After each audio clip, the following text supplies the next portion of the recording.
Now we're recording. So let me just, here we go.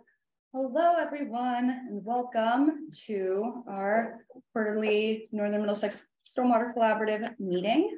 Today is March 22nd, and I think this is maybe the first iteration since I've been with NIMCOG of this hybrid format. So hopefully it works out. And for all our people online, we have some delicious food. So hopefully next time you'll be able to join us in person. Is there an agenda? There is an agenda. I didn't print it out, and I'll go over it here in a second. Yes, thank you. Mm-hmm. Great. No worries. Now it's not good. Here we go. Agenda. So here we have an overview of the ground we're going to cover today. So we'll start off with some introductions for our presenters. Then we're going to do like a green infrastructure kind of 101. Just going to have a quick video from the city of Boston. I'm sure you're all very familiar what green infrastructure is and how it works, but just to make sure that we're all kind of on the same playing field. Then we'll hand it over to our guest presenters. Today joining us, we have Dr. Elisabeth Infield from UMass Amherst, Padmini and Judy Rondeau from MassDEP, and Dave Roman from CEI Engineers, and Tom Maguire from MassDEP. Then we'll have time after each of the presentations for some Q&A, and we'll have time for additional Q&A and some discussion at the end, and then we'll close it out with some announcements and some events to look forward to with some stormwater related stuff. So definitely stay tuned. Of course, the meeting will be recorded. It's actually already being recorded, and we'll share out the recording and all the slides, all the materials presented after the meeting. So just to give a quick introduction to myself, Daniela Garcia Moreno, I'm a sustainability planner for NIMCOG. NIMCOG is one of 13 regional planning agencies in Massachusetts, serving the area that you can kind of see in this map, that you can see in this map now. And we serve as the administrative and technical staff of the Northern Middlesex Stormwater Collaborative, which serves the NIMCOG communities as well as Burlington, Middleton, and Wilmington. And we host these lovely meetings every quarter, as well as best housekeeping training in the spring. And so, to start off with a little bit of what is green infrastructure, which is what we're talking about today. Boston is filled. Storms have different effects than in the suburbs and rural areas. Can people online hear that audio? Or is it just, yes, great, awesome. All right, we'll take it from the top. Because of how Boston is filled, storms have different effects than in the suburbs and rural areas. Cities have lots of hard surfaces, like roads, roofs, driveways, and sidewalks. When rain falls on hard surfaces, sorry about that, technical difficulties. Yes. Zoom doesn't like it when because of how Boston is filled, it can't absorb into the ground. So it travels across the surface. This is called stormwater. As stormwater moves across hard surfaces, it picks up pollutants and litter. Catch basins in our roadways capture stormwater and carry it through a network of underground pipes called storm drains. Storm drains then release stormwater and pollutants into our streams, rivers, and the harbor. This damages our ecosystem and prevents recreational use. To help solve this problem, the city of Boston is building green infrastructure. Green infrastructure works to mimic the natural water cycle. Plants, soil, and other natural materials absorb water and remove pollutants before stormwater reaches our water bodies. Green infrastructure has many other benefits. It creates new green space, cools our neighborhoods, improves air quality, and reduces flooding. Green infrastructure comes in many shapes and sizes. Rain barrels capture stormwater from the downspouts on our homes. Green roofs, like Fenway Farms, transform asphalt roofs and catch water for garden beds that grow food. Bioswales in parking lots like at the summer upper school, slow down and clean stormwater. Plants and trees provide shade, cool asphalt, and prevent puddling. And porous paving materials, like the permeable pavers at Central Square, allow stormwater to pass through the surface, water tree roots, and absorb into the ground. For more information, visit boston.gov/green-infrastructure. So that's just a quick overview of stormwater green infrastructure, specifically, of course, in the city of Boston.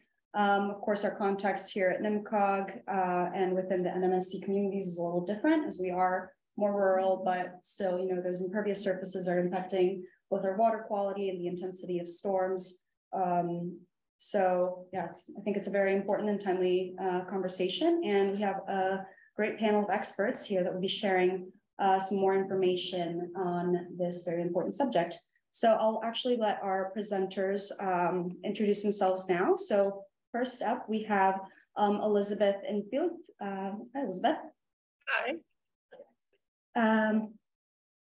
Yeah, if you want to just, she'll be our first presenter. So if you want to go ahead and share your slides, and we can, yeah, give us a short introduction about yourself and the work you do, and yeah, could dive into the material.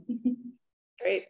So I'm, as she said, Elisabeth Infield, and I'm faculty at UMass Amherst. My area is regional planning, so I do a lot of work with COGS and other sort of regional agencies. And I'm really happy to be here. I'm going to talk with you about a project that I did through an NSF grant. It was over a course of 5 years. It was pretty interesting. To me, it was a really great project. It brought together planners and engineers and social scientists and coastal engineers and things. And it really focused on how do we do green infrastructure in the coastal environment, but the lessons that I'll talk about today are just as relevant inland. So I'll switch over to the share now. Sound okay? Yeah, that sounds great. Okay. Okay, so one of the important things you have to do to get a grant is have a really catchy acronym, as you all probably know. So we worked very hard to come up with SAGE, Sustainable Adaptive Gradients in the Environment is the name of the group. And there was, what I'm going to present is the collaborative work of about 20 people. So I was the lead PI, but really the ideas were very collaboratively developed. So, so I'll talk a little bit about SAGE, but really what I want to talk about is the idea of green infrastructure as achieving a wide range of goals, much broader than just traditional sort of gray stormwater can do, and how you can think about evaluating that so that you get a full picture of the benefits of this alternative sort of designs. If we have enough time, sorry, I just want to start my timer. I'll talk to you about a particular place where we use this to score design for a coastal intervention, but I might not get there, so that's okay. So like I just said, this is from a NSF grant with the goal of better informing resilient coastal, but again, it's perfectly relevant elsewhere, infrastructure decisions based on physical, natural, and societal conditions. And an important thing about this is that it was done in collaboration with folks in the Caribbean, particularly University of West Indies, so that has made it extra fun. And so this idea of the adaptive gradients is essentially a project evaluation tool that allows a more holistic and systematic evaluation of the range of objectives that resiliency projects can achieve. And I'll talk about 8 gradients. Gradients is a word that we used just by virtue of history in the project, but you could also just call them objectives. You know, it's the same thing. And the fundamental argument, like I said before, is that green infrastructure achieves this wide range of goals.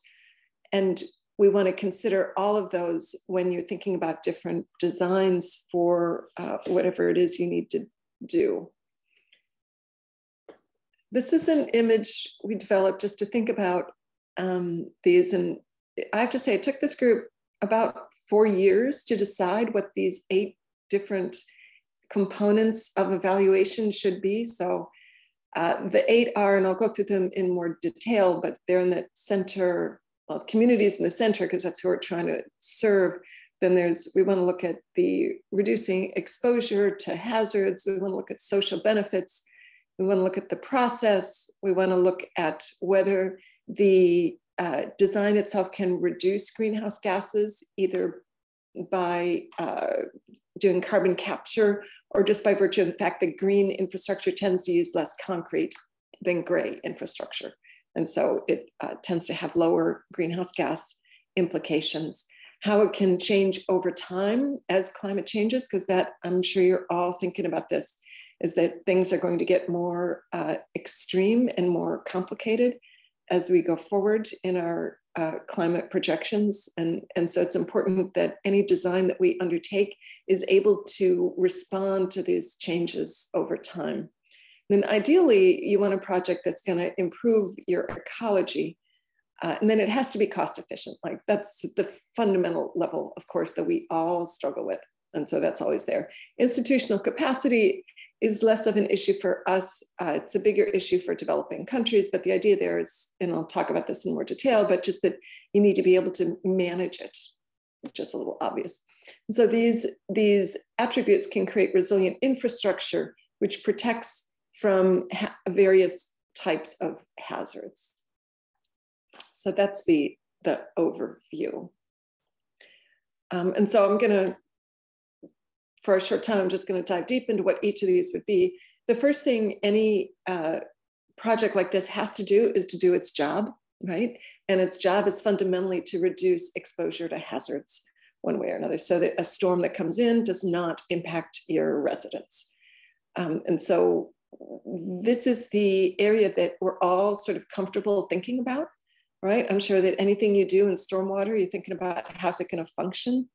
And so it's really a baseline achievement that something has to fulfill. And then, as I just said, it has to be cost efficient. Yeah, which we all know quite a bit. I'm going to spend it. Listen, I'm also going to say I tend to be a short talker. So if I leave things out and you have questions, please do put them in the chat or save them for the conversation after. I really welcome that. So cost efficiency is another characteristic that you really want to achieve, and had, that's always in comparison to other options. And then this idea of ecological enhancement, we don't usually think about our stormwater projects. Well, that's not true. Some stormwater projects are really just about getting the water out and away, but in an ideal world, of course, we're designing so that that water also creates a better ecological outcome. And this is one of the big advantages of green infrastructure, is that it can do the safety work, but it can also provide ecological benefit. And that can, yeah, I think that's enough said on that. Adaptation over time goes to this question of, if things become worse, as they seem likely to do, will the intervention as designed be able to respond to changed conditions?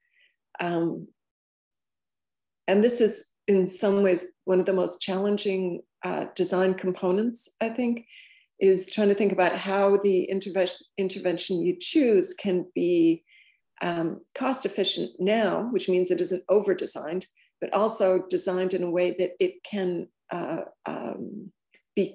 be increased over time. And so you want to think that's one of the attributes that green infrastructure tends to do better than gray infrastructure. Not always, but tends to.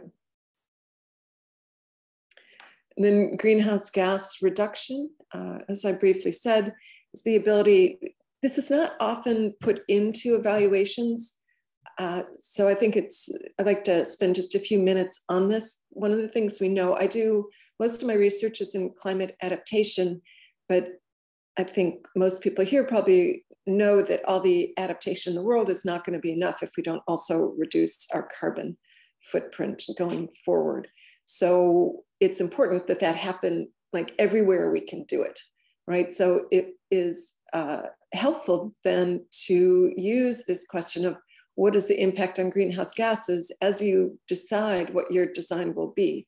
And green infrastructure, as we know, trees tend to take up carbon as opposed to increasing it. So this is an area that you can use if you, for instance, it's like sort of the fundamental line here is if you want to put in green infrastructure and you need to make an argument for it, this is one of the arguments you can make for it, right? And a way you can evaluate it. We are always looking for projects that actually respond to community values, obviously. And so another evaluation component would be whether the process that was used really took into account the perspectives of the people who live near that intervention. Is it what they actually want? Is it not what they want? And this is a very tricky bit because sometimes what people want doesn't necessarily line up with what our expertise tells us needs to be done. And so I just want to acknowledge that that can be, that this is complicated, but it's also essential because, yeah, for one thing, our politicians want to get re-elected, right? And so this is important for that. And it's also just important in terms of equity movement going forward. Institutional capacity, as I mentioned, this is less of an issue for us, but if you're a small town, this is still a huge issue. We have lots of towns in Massachusetts which have maybe one full-time staffer. I live in Amherst and out west here, there's some really small towns which are really powered by volunteers. And so you have to be able to align your project design with what the town or COG or can actually sort of plan, build, and maintain, not to mention fund. And then social benefits. There are, people tend to like green infrastructure, not everywhere and not everybody, but often it's easy to identify social benefits that green infrastructure can achieve better than gray infrastructure, such as improvements in public health or beauty, livability.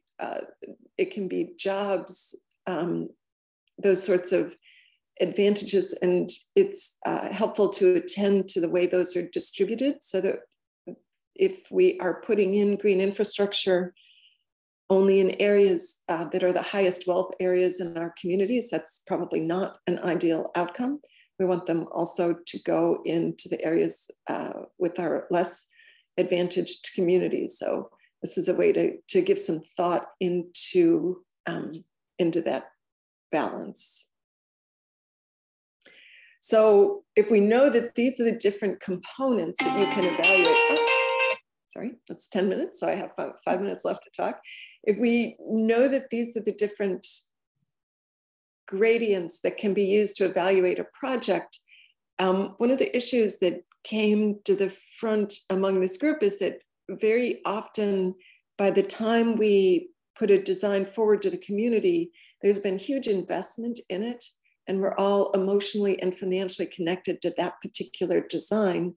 So it would be helpful to be able to get out ahead of the design process before there's too much financial investment in the particular choices that are being made. And so the idea here is that you could do evaluation of very preliminary design with the team to get a sense of what these are. It doesn't have to be a perfectly numbered, perfectly calculated analysis. This can be relatively broad to give a sense of which projects would achieve what in different places. And so you'd form an evaluation team, typically have people from different disciplines to get together for 3 days, collect the information. We can provide a scoring rubric, but it's basically just sort of a 1 to 10. How well does it do these different things? You score the project, and then you talk about it with the people who are involved, particularly the decision makers. And so very briefly, I'll talk about a project in Maryland called Hearst Creek that NOAA was working on.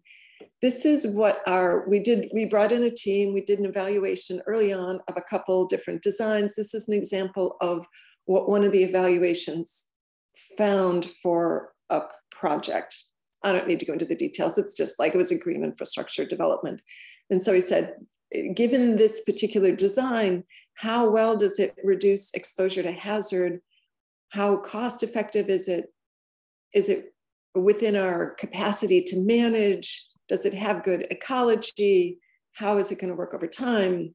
What's a greenhouse gas? What's a participatory process? Social benefits in this case were pretty low because it was going into a very wealthy neighborhood where people already had pretty good access to open space. But nevertheless, it was a neighborhood that was seeing significant flooding. Then you can put it on this sort of a spider diagram, and that gives a very quick visual. Our goal was to be able to have, in effect, a one-sheet form that you could show your mayor, because as we know, the need to communicate at a pretty high level is core when you're working with elected officials. And so this was a way to do a pretty straightforward, you could do the analysis, relatively low cost, and then do this presentation to your decision makers about different design options and the different things they achieve. And you could do the same analysis for a gray infrastructure proposal, right? It would just have different outcomes and what it's really good at and what it's not good at. I think I might stop there. I think that's about my 13, 14 minutes. And I'm happy to take questions. Yeah, I think I'll just pause there and can see if there's any questions I can help with. Thank you, Elisabeth. That was, super informative. And that little diagram, I think is really helpful to visualize the impact and not just have to read about it. So we have about 5 minutes for questions. So if anyone either on Zoom or in person has a question or something they might need clarification on, please. I'm also happy to just have discussion and hear your reaction, because this is a work in progress. So we're genuinely interested in feedback.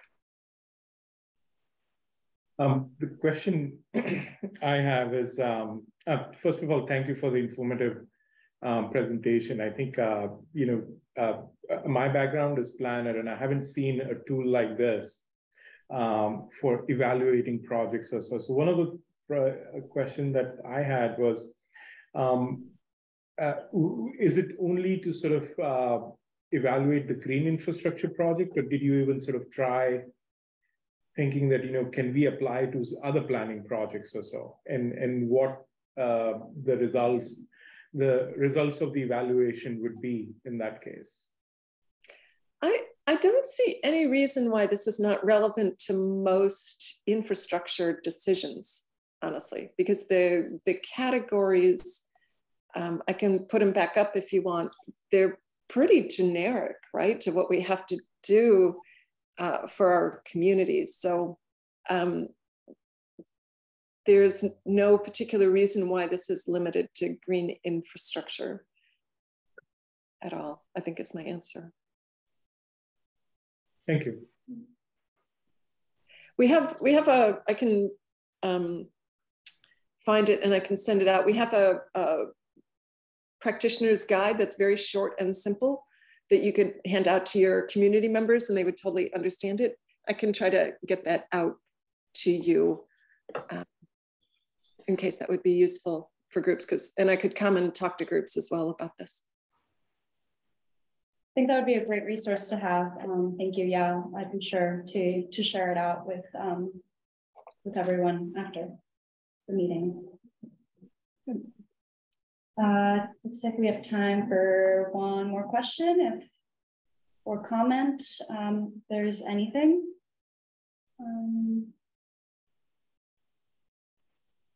Otherwise, I know our next presenters had asked for a little extra time.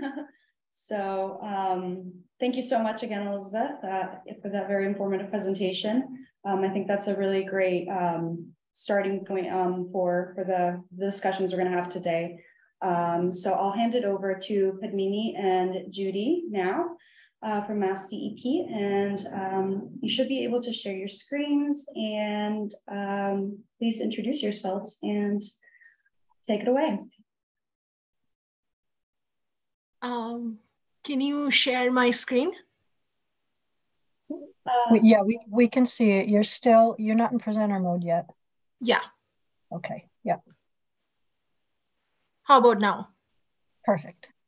Okay, and the voice is okay for Yes. everyone? Okay, great. Yes. So hello, everyone. Thank you for this opportunity for us to come here and meet with you and talk to you. So I'm Padmini Das, and I have with me Judy Rondeau, and we both are from Nonpoint Source Management Program at MassDEP. And today we brought some of our resources for green infrastructure planning and development, and we'll be happy to share some of those later with you as well. I'll start. And we are part of Bureau of Water Resources, Division of Watershed Management at MassDEP. And in the Watershed Planning Program, the non-point source management section manages two grants, which are 604B and 319 grant programs. And in the watershed planning program, we have 5 sections, and the work of all these sections relate to our work very much with the non-point source management. So these sections are surface water quality standards, water quality monitoring, data management and water quality assessment, total maximum daily load or TMDL, and then finally the non-point source management section. And this is our NPS management team. So apart from me and Judy, who are here, we have Malcolm Harper, who is our 319 program coordinator, and Megan Selby, our 604B program coordinator. And Judy, would you like to take this time to introduce yourself? Sure. Hi, everybody. I'm Judy Rondeau. So I am the outreach coordinator within the non-point source section. So I promote our grant programs and try to raise awareness among potential grantees across the state about our grant programs to encourage them to apply for our grants. But I also, I'm also a watershed specialist, so I provide technical assistance and expertise as well if anyone needs those resources. So yeah, we're very happy to be here today. Thanks, Judy. And I'm Padmini, and my background is in environmental management. I have a PhD in environmental management and also master's in environmental science and engineering. So I have a little bit of, taste of all these different fields. So currently overseeing the non-point source management section and basically the 2 grants that we are going to be talking about here.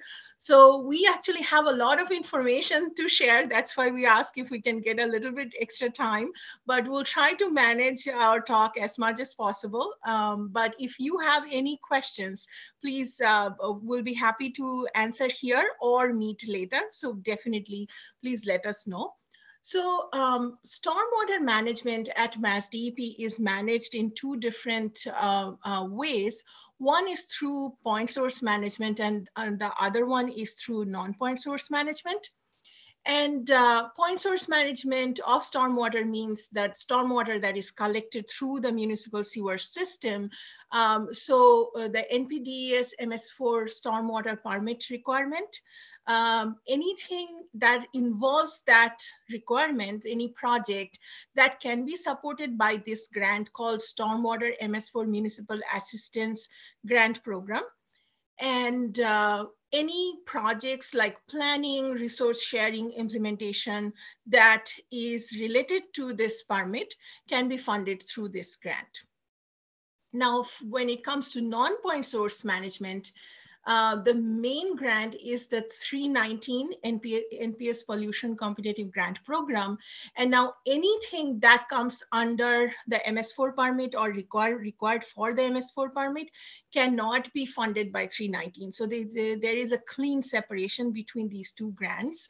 And so basically the 319 grant is for implementing stormwater-based management practices. And mostly like, structural BMPs to put on the ground, which can do restoration of impaired waters, as well as protection of healthy water. So these are the two major goals of the 319 implementation grant program. So if you think this is an action grant, the planning part of that grant comes from another grant program called 604B, which is basically water quality management and planning grant program. And there are multiple type of projects that could be funded through 604B, like water quality assessment, design and planning, capacity building for 319 grants. And also currently we have a lot of focus on equity, environmental justice, and climate resiliency through this grant program as well. So we use 604B a lot as a capacity building for 319 implementation grant. But a small part of the 604B can, unlike 319, can support the permit requirement work as well. And there is another grant that could also help with assessment. It's called Water Quality Monitoring Grant.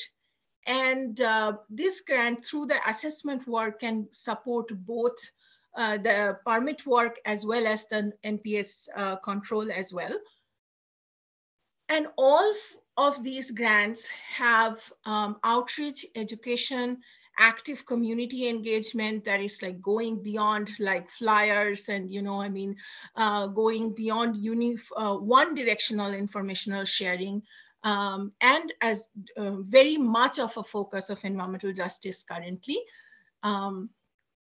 So just wanted to share the two grants and how the two grants kind of like, overlap with one another and like build one another. So this is the 319 and the 604B world. So it starts with water quality assessment. So basically a good starting point to see is that the water body of concern, whether that is part of the impaired like 303D list or it is non-impaired. So 604B is the planning grant, as I mentioned earlier. So design and planning and assessment can be done through 604B, whereas 319's goal is restoration of impaired water and prevention of healthy watershed. Now, both of these are federal award that MassDEP receives, and then we give the grants to the communities. And so 604B had this base funding that we have been receiving for several years. And at least 40% of the 604B funding that MassDEP receives goes for grants, funding grants. From last year onwards, for 5 years, we will be receiving bipartisan infrastructure law funding as well for 604B. And this also has a similar ratio, but the only difference is the program, we are also using the program money to do a equity and a climate assessment. And the goal is that the results of these assessments will be incorporated into the BIL projects as well as the base projects. So these are some of the deliverables from the 604B.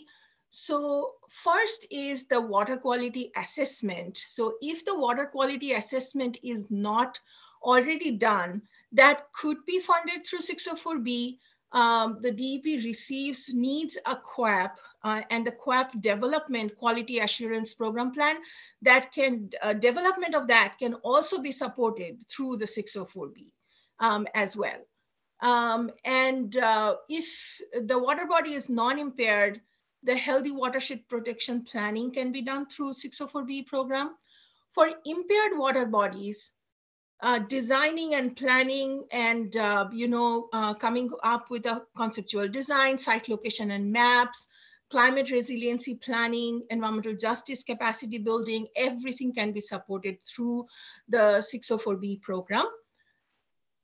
For 319, again, these are the two goals, and they are both connected to whether the water body is impaired or non-impaired.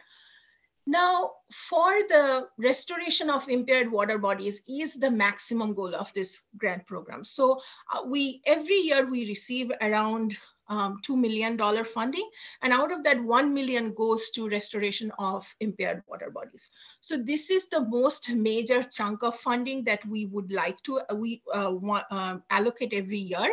And these are implementation projects, and these are the codes that we have, like the short codes. It needs a 40% non-federal match. However, we are currently taking a lot of initiatives to reduce the match or waive the match for environmental justice communities. So the major deliverable is that there will be a construction in ground which will be able to reduce the pollutant removal. So we'll get a pollutant removal numbers from this. And finally, what EPA wants is to be able to delist the impaired water bodies, take it out from the 303D list. Now, this project, it's not easy to start right away with the implementation projects. It needs some requirements. So those requirements can be prepared through a 604B. That's why I said that 604B can act as a capacity building grant for 319. So a lot of 319 required and preferred elements can be done through 604B grant program as well. Now, other than, so the remaining program fund, we also use this program fund for funding some non-implementation projects. So there are two types of non-implementation projects. This also at this point needs 40% match. The one type is the healthy watershed project, non-implementation project, which also can be supported through 604B. If the plan is developed through that, then the implementation of that plan can be done through the 319 non-implementation money. And then the remaining fund we use for technical capacity building, and which is like outreach education, technology transfer, but also a majority of it is with the different, regional planning agencies. We currently have 4 regional planning agencies working as regional coordinators for us, environmental justice coordination and agricultural coordination as well. So all of these coordination groups develop all the requirements for the 319 implementation projects and also prepare grant proposals on behalf of communities for the 319 implementation projects as well. So this is basically a NPS roadmap, and our goal is meeting communities where they are. And as I said, that maybe a good starting point is to see ideal starting point that whether you know whether your water body is impaired versus non-impaired. However, we have tools how, if you don't know what that is, that you can go to MassMapper and we can provide you with the link to check whether that what is the status of your the water body of concern. If it is not part of this integrated list, then we can also fund water quality assessment through 604B funding. The goal is that this will be submitted to MassDEP and they will contribute to the future integrated list and have the impaired versus non-impaired status of the concerned water bodies.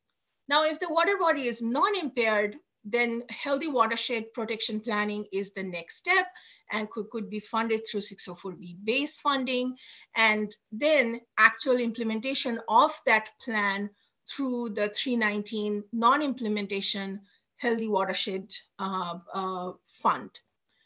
Now, for the impaired water bodies, the next step of designing is to create a 9-element watershed-based plan. Now, this 9-element watershed-based plan is required for 319 implementation projects. We do help communities come up with this plan. We have a watershed-based plan tool. Also, this can be generated through a 604B bill, BIL, or base funding.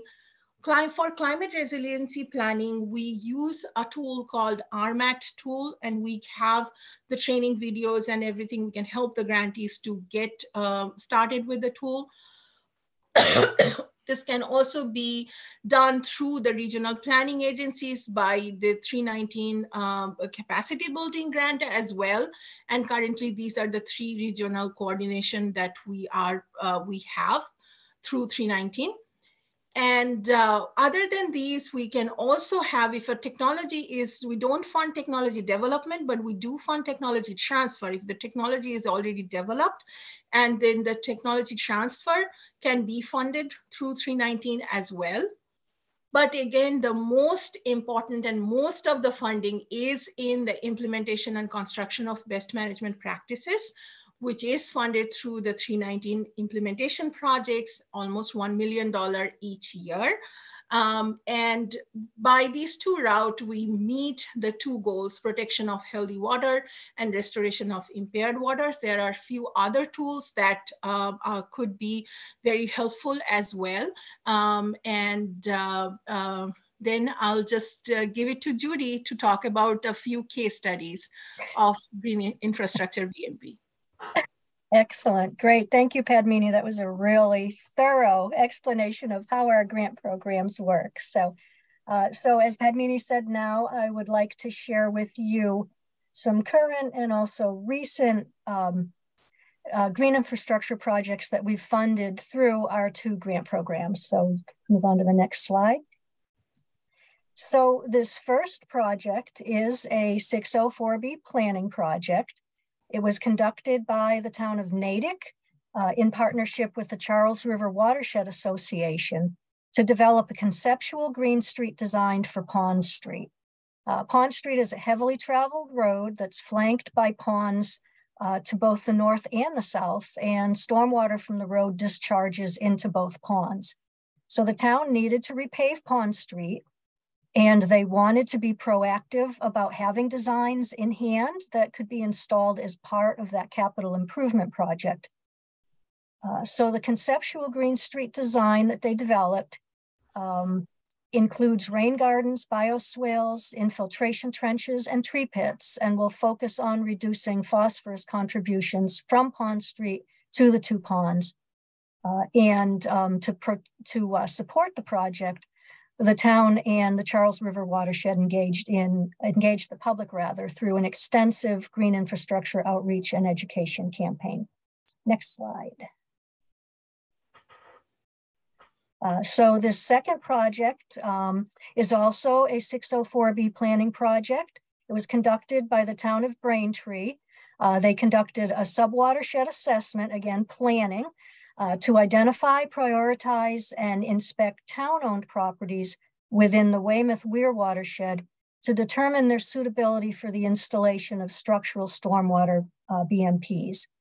The project was focused on reducing pathogen loading in compliance with the final pathogen TMDL for Boston Harbor, Weymouth-Weir, and Mystic watersheds.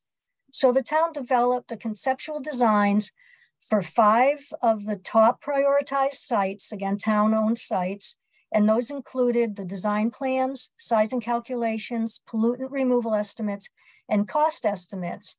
And all this information supports future applications for implementation through 319 or other grant programs. Next slide, please.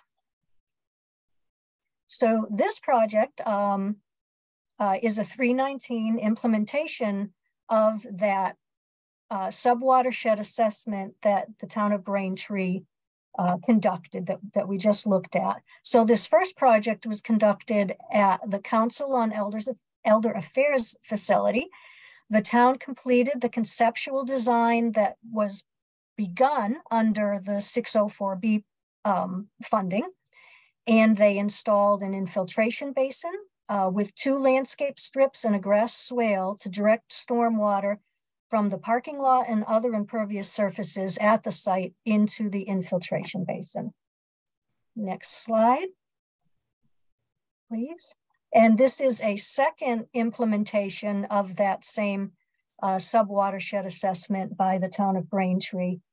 So in conjunction with a community preservation grant and a coastal zone management shoreline restoration grant at the town-owned Watson Park, the town will, through a 319 implementation grant, install a bioretention basin with a sediment forebay and subsurface storage chamber to catch and infiltrate street runoff from the abutting Gordon Street. Next slide. This is a 604B planning grant again, so back to the planning side.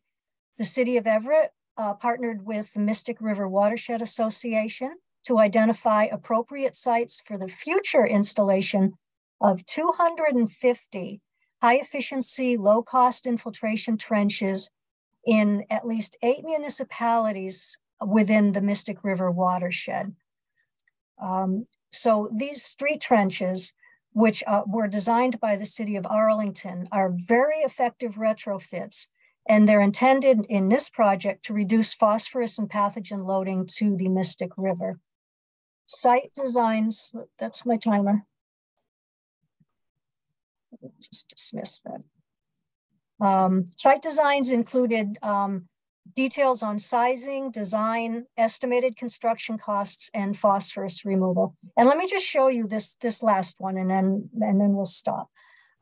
So this is an implementation now of that previous planning grant, 604B planning grant. So the Mystic River Watershed again partnered with the towns of Medford, Melrose, and Winchester to install 50 of these street trenches throughout those 3 towns, again, to reduce phosphorus levels in the Mystic River. And so this project, like the previous one in Everett, is part of a watershed-wide effort to install distributed small-scale green infrastructure to reduce nutrient loading, where opportunities for larger scale BMPs are limited due to the built environment. And I guess I just want to add with this one that the Mystic River Watershed Association has supported this and other similar projects with extensive and multifaceted outreach and community engagement through site visits, classroom engagement, and community outreach. So I will end, as I said, with this slide. If you have any questions about any of these projects, feel free to reach out to Padmini or I. We'd be happy to discuss them in more detail, share what information that we have, or connect you with the organizations that conducted the project so you can kind of brainstorm with them directly. So thank you all very much for listening, and we'll entertain any questions that you have. Thank you so much. That was an excellent overview and some really helpful examples to get an understanding of those great grant programs. So we do have time, I believe, a couple of minutes for some questions. So if anyone, yep. Yeah, I just wanted to keep this slide on while we have questions, that this shows that in the area, you have, like, we pulled up the environmental justice communities in this area. That shows that there is a lot of potential of work that could be done in this region, and there is a lot of funding and opportunities available. So we'll be happy to take any questions. I have a question. Hello, so my name is Arthur Marcus. I work for the town of Tewksbury. I oversee the stormwater program. Are you guys using these projects to fulfill your demonstration projects in our current MS4 permit? Is that what is that a goal of the communities to use the funding for these projects? Sorry, I couldn't listen the permit part of the question. Could you repeat that part? So in our current stormwater permit, every town is required to do a demonstration project for a BMP for stormwater. Yeah, right. Yeah, unfortunately, we can't fund anything that is required for the permit through the 319 grant program. However, the other grant program, the MS4 grant program, stormwater grant program, that could be something that could fund the related work. Yeah.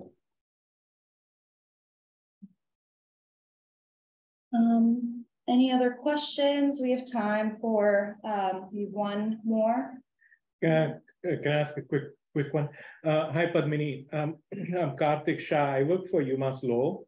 I was just wondering, have you seen institutions apply for these grant funds? So, like other state institutions like UMass Law? Right. So definitely for 319 has a more eligibility scope than 604B. 604B is only towns or and regional planning agencies can apply as well. But in 604B, like, I mean, universities or institution could be part of like other grantees. They cannot be the lead. However, 319, like any private or public organization can be a lead applicant. So we do have grants where, like, universities are involved. University of Amherst, definitely. Massachusetts Amherst, definitely. So definitely there is room. So if you have any project in mind, definitely we can meet and talk. Sure. Great. Any additional questions? So how do we ask questions? Is there a hand raiser here or something, or do we just jump in? Or yeah, you can raise your hand Paul or Starrett, town engineer for the town of Westford. I'm curious what are the price differences between the cost differences between the traditional TR55 stormwater management and these green infrastructures. It's been our experience here in Westford that the transitioning to greener, more sustainable systems is much more expensive. We've seen order of magnitudes of 2 and 3 times as much. What's your experience, or what's your data gathering on the green infrastructure versus our traditional TR55 stormwater management?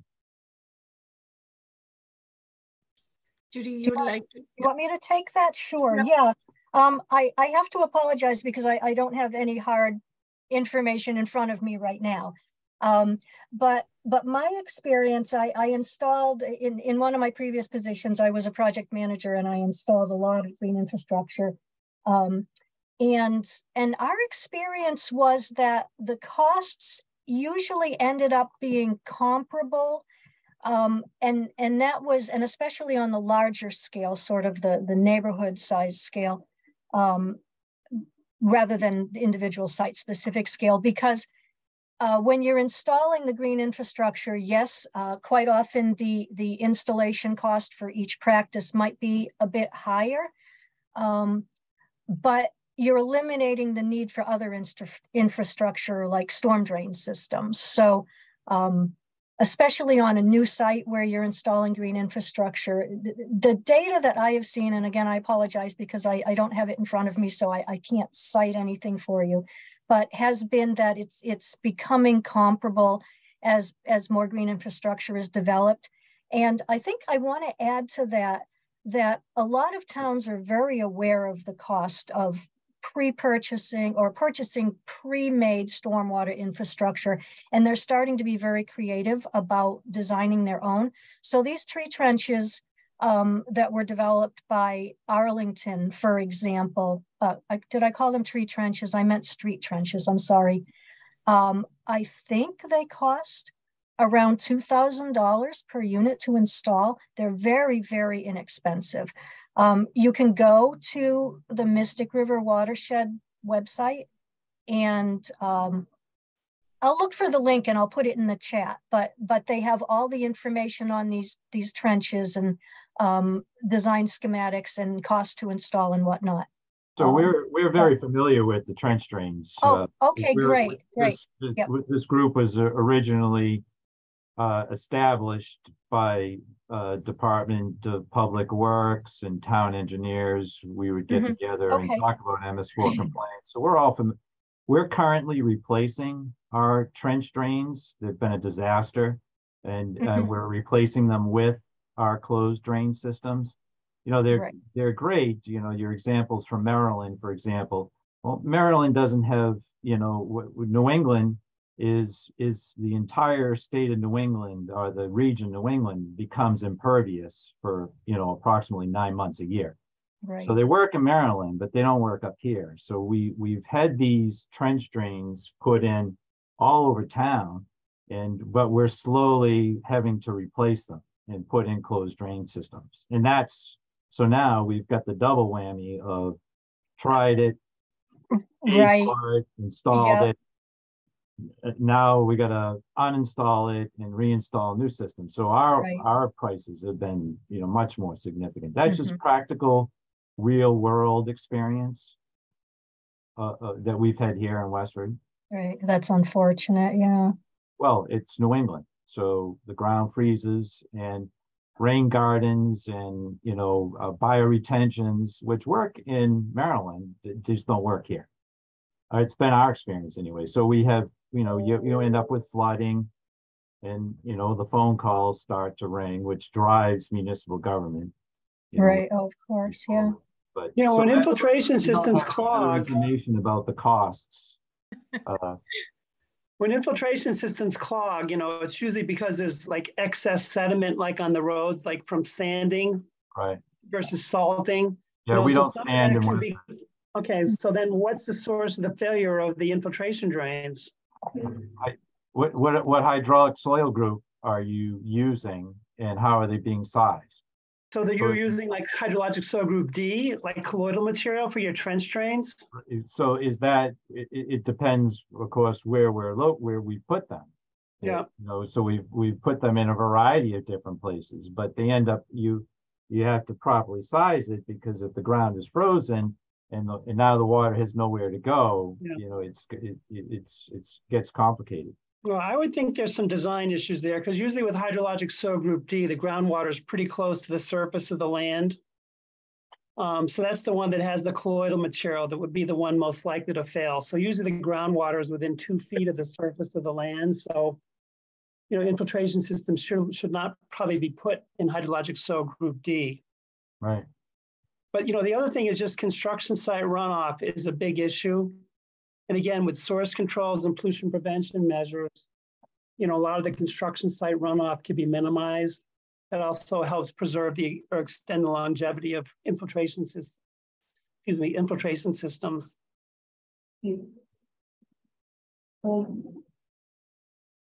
Awesome. Well, I'm glad we're getting into some of the discussion. We have a little more time after our last set of presenters for more of that. But thank you again, Judy and Padmini, on that great presentation. And there will be more time for additional questions at the end. So I will now hand it over to Dave and Tom, who will be wrapping it up with the presentations. Take it away. You're muted, Tom. I'm Tom Maguire, also from the MassDEP. I'm from the Wetlands section. I've been working at DEP since 1989, first in the Waterways program, and now here in the Wetlands program since about 1996 or 97. I'm a graduate of the University of Lowell. before it became UMass Lowell. It was right around the cusp, 1991. Environmental studies. I've been working with stormwater at MassDEP since 1997 when the Rivers Protection Act went into place, where we developed a stormwater policy, and then through the first two handbooks, the 1997 handbook and then the 2008 handbook. And now with Dave, hopefully the new handbook.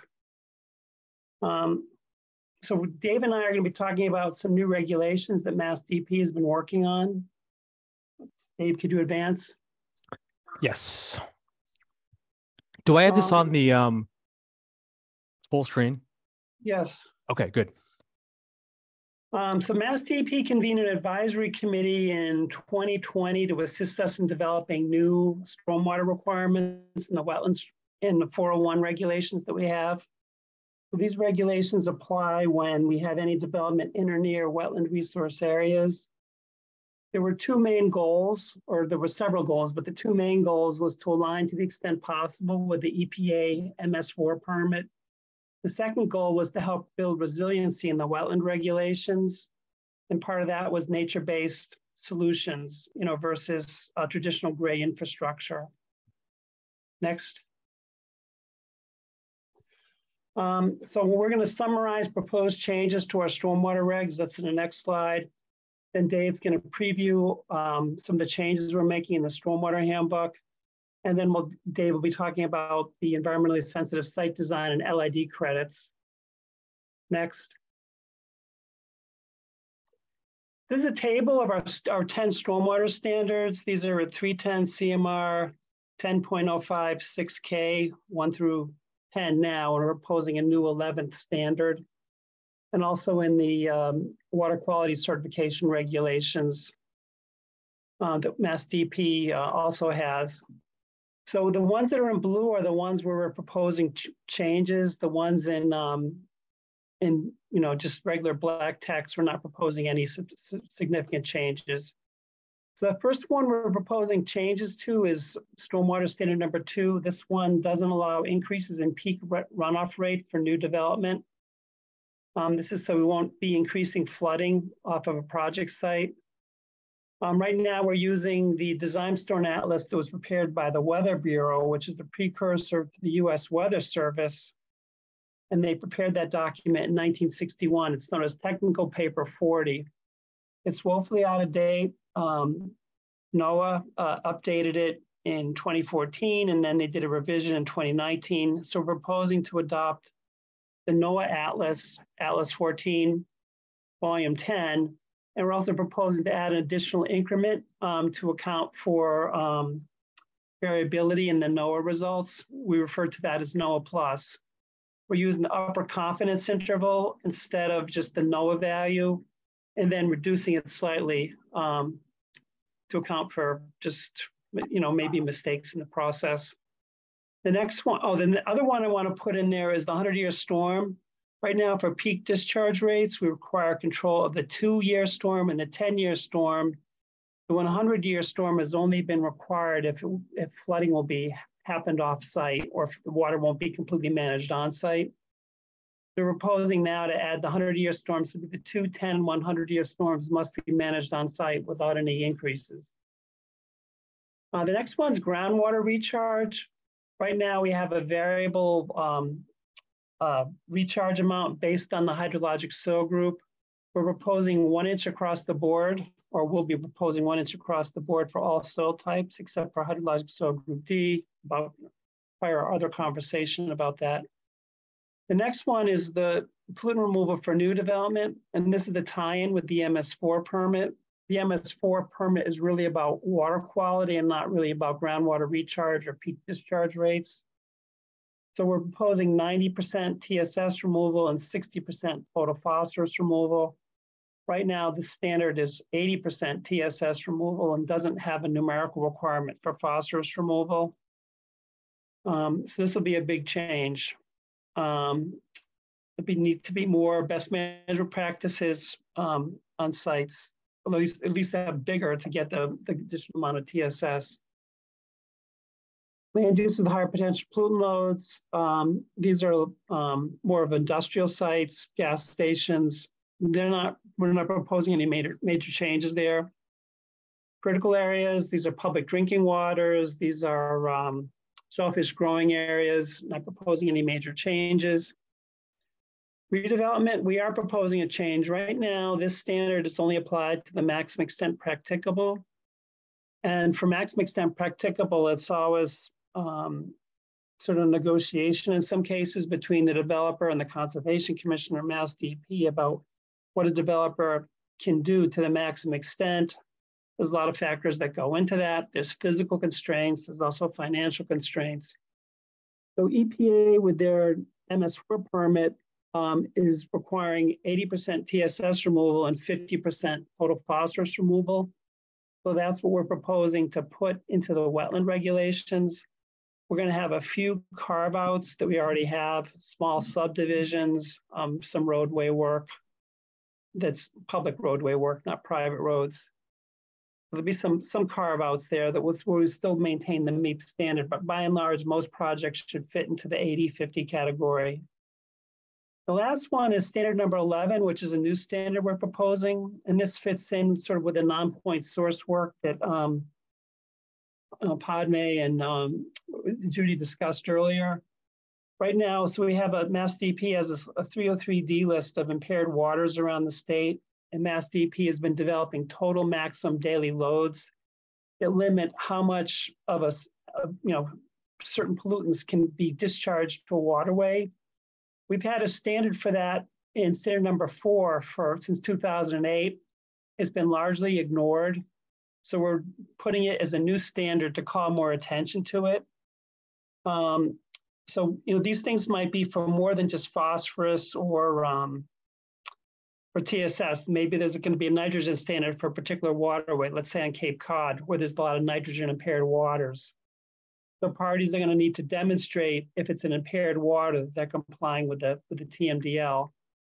And as part of that standard, DEP has developed a TMDL viewer where parties can go online and they could look at a water body and ascertain the 303D list, delisting, category 1 through 5, and then whether or not DEP has developed a TMDL for it and what the TMDL is. So we hope that helps dovetail a lot of the work that DEP is doing to clean up a lot of existing waters with our stormwater requirements that only apply to new development and redevelopment and not to existing development. And I'll turn it over to Dave with that. All right, thanks, Tom.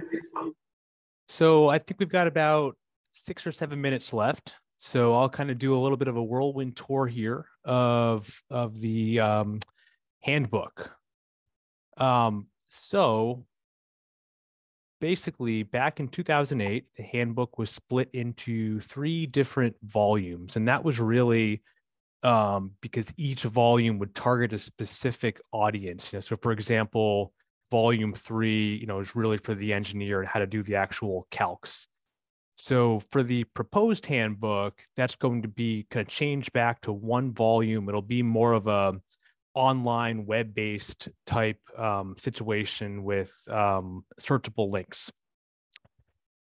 So what I'll do here is just talk a little bit about some of the kind of how the handbook is going to be reformatted, and then we'll get into some of the content changes. So the handbook will have a nice new cover page and a table of contents. We will have it all set up with searchable headings, live links, so that if you are trying to get to a figure or a section, it's just a nice, simple live link that you can navigate to.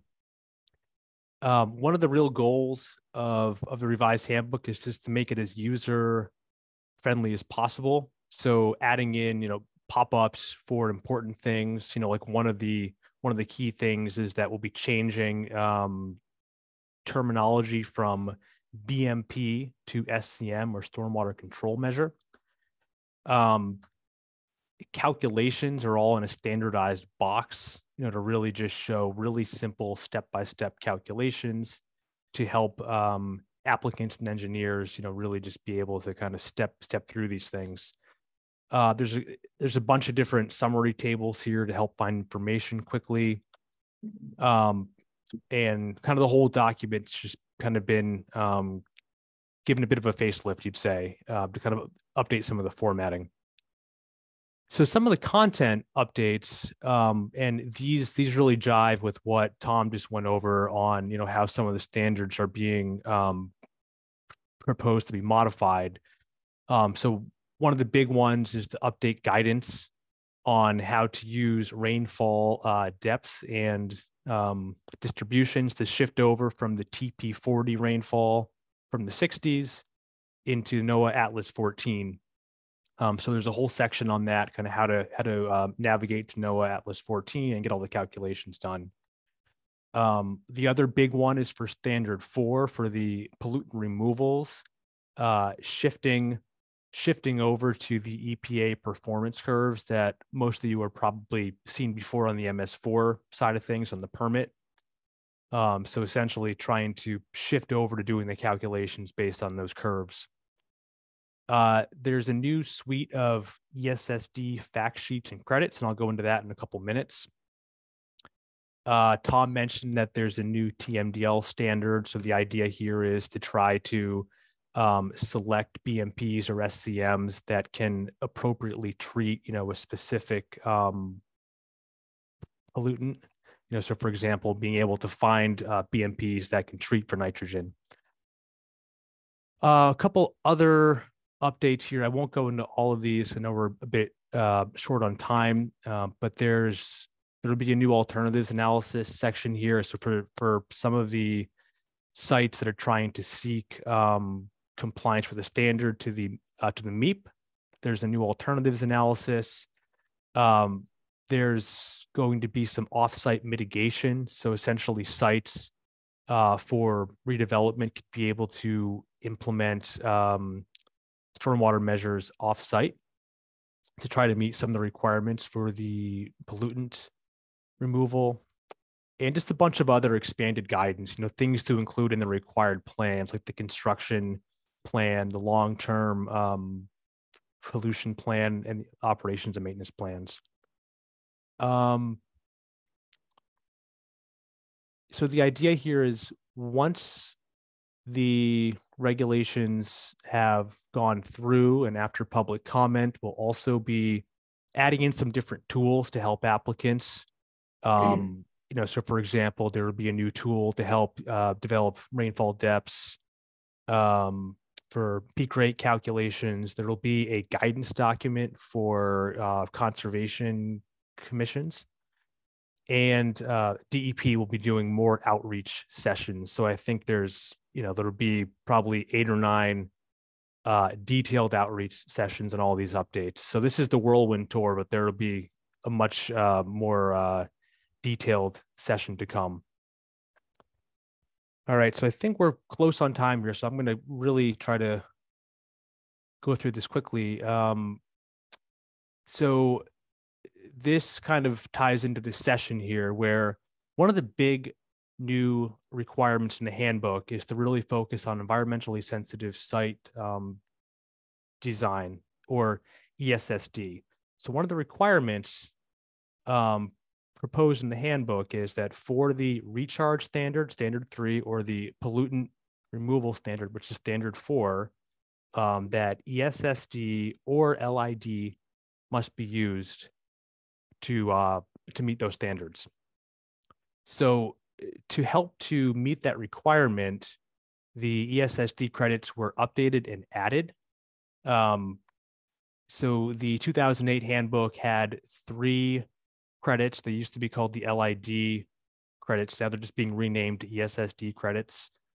So those have been updated to make them a bit more usable. Some of the criteria to hopefully make them used more.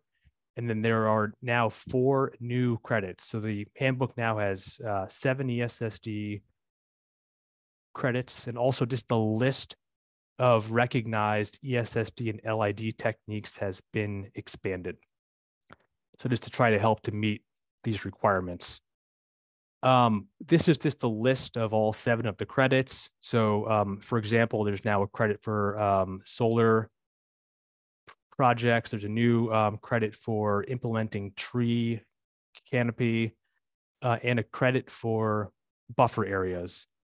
And what I'll do now is I'll just do a really quick case study showing how the buffer credit and the tree canopy could be used on a site.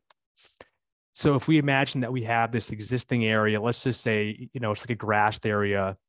There's a wetland resource over on the left-hand side, and a dashed line is the buffer, and an applicant comes in and wants to put in a parking lot.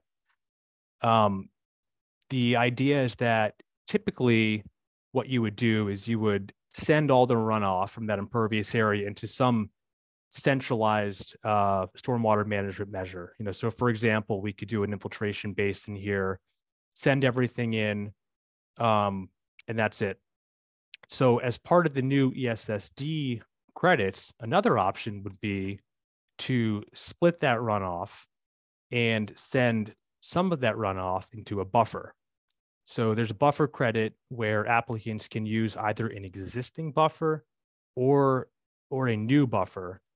And, you know, there's associated criteria with that, you know, so, you know, it needs to be used for a certain runoff length, relatively shallow slopes, and so on and so forth. But the takeaway is that by using a buffer, you can really reduce the size of other SCMs that are needed. So in this example, we did some modeling, and just in this little tiny footprint here, we can reduce the size of that infiltration unit by about 1/4.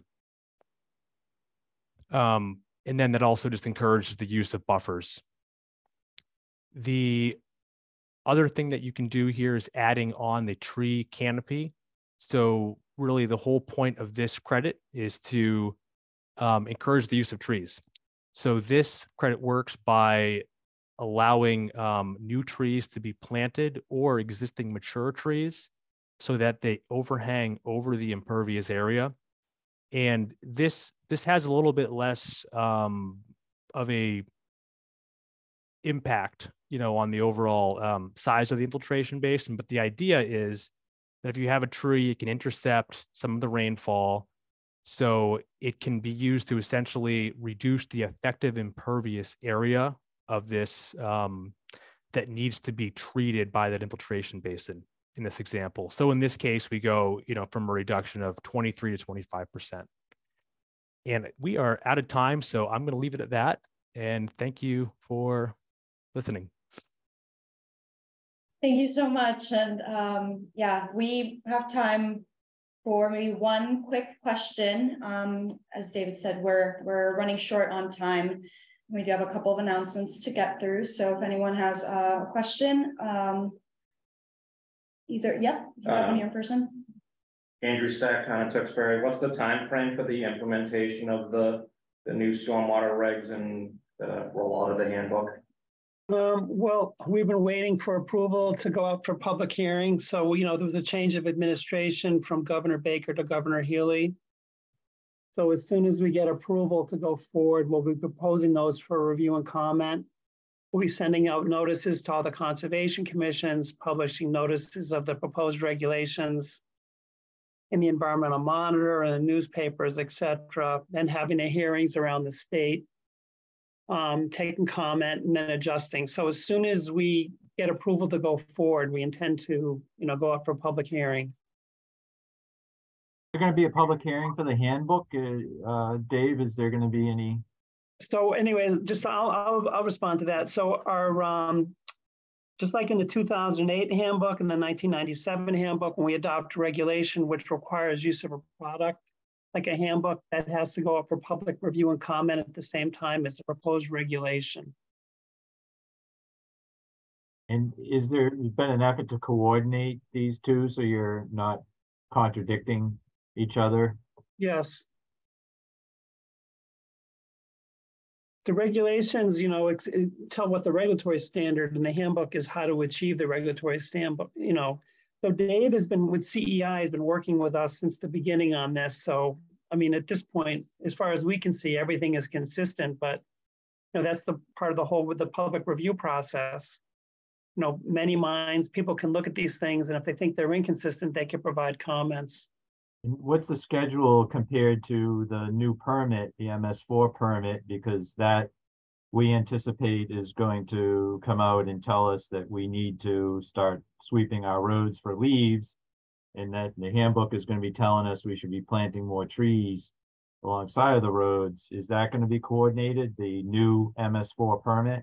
Well, the MS4 permit's already in place. You should already be complying with the MS4 permit. Right, no, I'm talking about the new one that's they're supposed to be renewed every 5 years. Yeah, well, I think they just extended that now. The last time we talked to Nate. Yeah. Well, we've been working with EPA very closely. We can run that question by them. We haven't had any discussion about the new permit yet with them. But anyways, the handbook is one measure. What they do with their regulation or the requirements is they allow different means to meet them. So our stormwater handbook from 2008 can already be used to achieve compliance with the MS4 permit.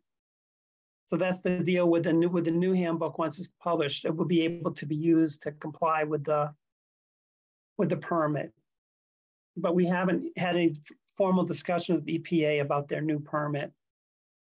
I think they just extended their permit 2 years ago.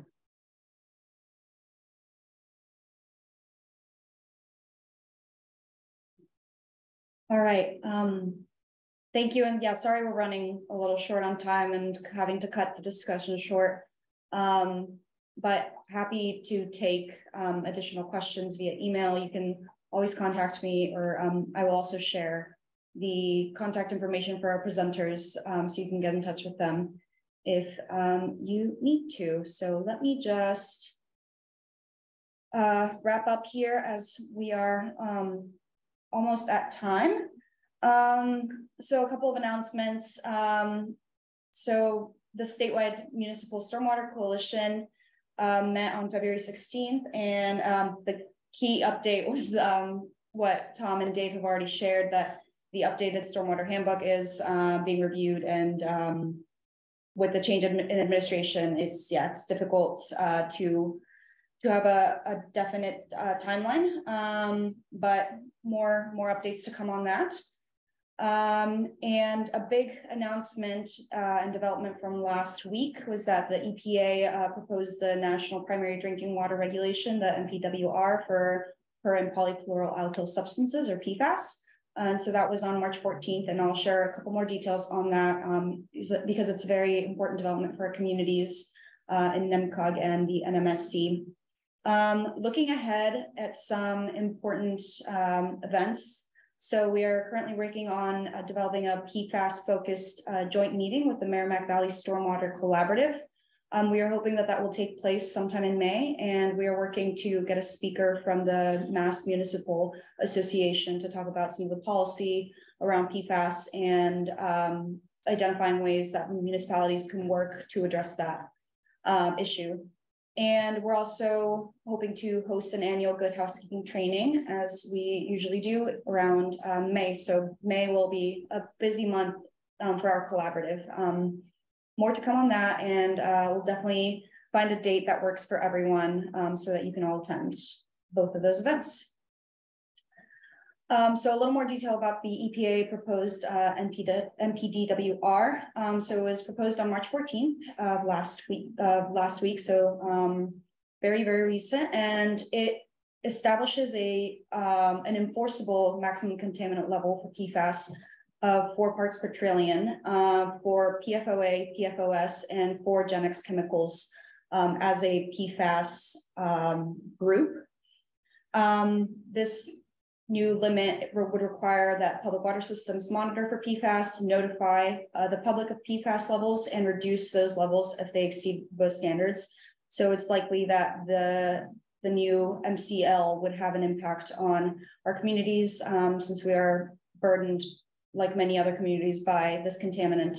It is very expensive to clean that up and to remediate PFAS. So this is definitely of concern. The EPA is hosting a water professional community webinar next week. So that's next Wednesday. You can register online to attend that and learn more about the regulation. And it will be open for public comment for 60 days. So if I'm not mistaken by the date, that should be May 13th, 2023. So please get in touch with me or Jenny or anyone else at NEMCOG if you would like to work to submit a public comment. We think this is likely something that should be coming from either your select board or your town administrators. So you can work with them to coordinate that. And there will also be a virtual public hearing on the proposed NPDWR on May 4th, 2023. And all of these details are available on EPA's website. And as a response to this, there's been extensive PFAS litigation. So about 900 communities are part of this multi-district litigation effort. There is a trial scheduled for June 2023 in Charleston, South Carolina. And NEMCOG attended a webinar last week with the council that is representing some of the communities in this trial. And they're working to receive a settlement in the form of a trust fund that would cover the cost of PFAS remediation. And given this new proposed NPDWR, they're anticipating that the judge here in the case will put out an announcement saying that no additional municipalities can file into the litigation, but communities will only have access to the settlement if they are part of the litigation effort. So it is very, very important that you contact either NEMCOG and we can get you in touch with the attorneys that are leading this effort, or you can reach out to the attorneys directly. I think my little bar here is covering the contact information. But the contact for both attorney Mark Reich and Paul Napoli are on your screen. So you can shoot them an email and they will work with you to be part of the litigation at no cost to the community. So I think this is very important because the NPDWR will make it more challenging for communities to remediate with a lower MCL. Remediation will be more likely. So very important information. Please let me know if you have any questions about that. And we are just at about time. Oh yeah, just again, if you have any questions, I will be adding the contact information for our presenters, and I'll be sharing out all of the slides that they presented today. Again, please get in touch with either myself or the attorneys listed here if you would like to be, if you would like your community to be part of this litigation effort and be able to be a part of the trust fund for remediation. We have time for the one last question, if there is anything before we adjourn. All right. Anything from our online audience? All right. Well, thank you again so much to our wonderful presenters. I think we had a wealth of knowledge and a wealth of information that is very relevant to all of our communities. And I think this will be a very important information that will be shared online so that more people can access. Like I said, I'll be sharing all of the resources that were presented today, as well as contact information. And if you have any additional questions, please feel free to reach out. Thank you so much. And we look forward to seeing you at upcoming NMSC and NEMCOG events. So that is all. Thank you, everyone. Thank you. Thanks. Bye. Thank you.